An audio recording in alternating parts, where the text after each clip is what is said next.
నర్సోపేట శ్రీ శృంగేరి శంకరమఠంలో పులుపుల సత్యనారాయణ స్మారక విద్యాపీఠం ఆధ్వర్యంలో 41వ వార్షిక వేద మహాసభ రెండవ రోజు నిర్వహించారు.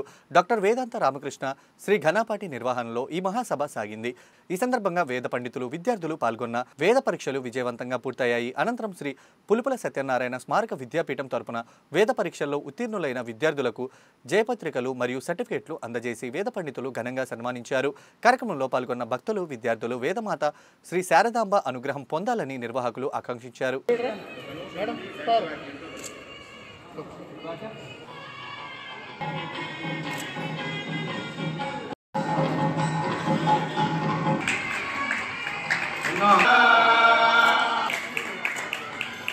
శ్రీమద్ దక్షిణామ్నాయ శృంగేరి శారదాపీఠే విరాజమాన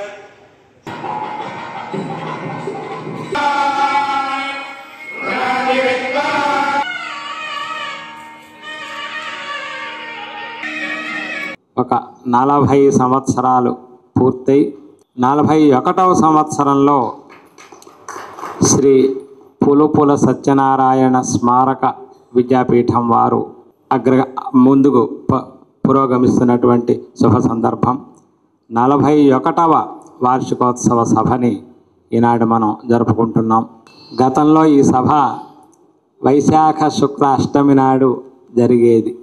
ఆ సందర్భంలో ఎండలు ఎక్కువగా ఉంటాయి, పండితులు, విద్యార్థులు శ్రమ పడతారు అని ఈ కార్యకర్తలు ఆలోచించి పండితులకి, విద్యార్థులకి సౌకర్యంగా ఉండాలి, మనం చేసేటటువంటి సభ ఉభయశ్రీ శృంగేరి జగద్గురువుల పరమానుగ్రహంతో జరుగుతోంది కనుక ఈనాటి మహాసన్నిధానం వారిని మనం విశేషంగా స్మరించుకునేటటువంటి రోజున ఈ సభని నిర్ణయించుకుంటే బాగుంటుంది అని జగద్గురువుల యొక్క అనుగ్రహ ఆశీస్సులతో ఈ రోజున అంటే ఆశ్వయుజ కృష్ణ పంచమి తిథి నాడు ఈ సభని చేయాలి అని అనుకుని అప్పటి నుంచి చక్కగా నిర్వహిస్తూ ఉన్నారు.